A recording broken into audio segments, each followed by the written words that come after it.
Korea's top story today isn't just a budget story. It's a signal about where fiscal policy is heading. Next year's government spending could rise more than 10% from this year, topping 800 trillion won for the first time. A new future response fund will channel extra tax revenue into four priority areas, starting with youth jobs and regional revival. Ah, this is the first National Fiscal Strategy Conference held in 4 years. President Lee Jae-myung is pushing to keep that expansionary stance running straight into next year's budget draft. It's Tuesday, July 14th.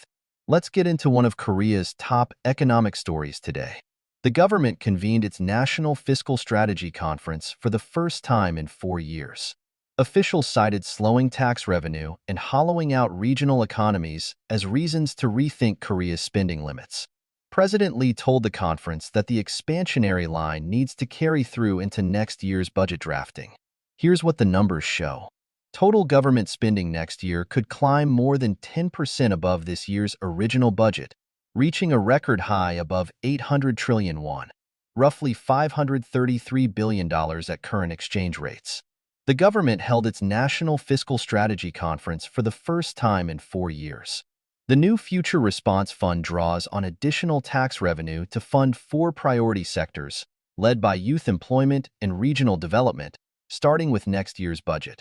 So what does this mean for readers tracking Korea's economic direction? Earlier, we said next year's budget could top 800 trillion won for the first time. That scale shows Korea doubling down on stimulus rather than pulling back. This isn't a one-year blip. It points to a structural shift towards sustained expansionary spending built around jobs and regional growth.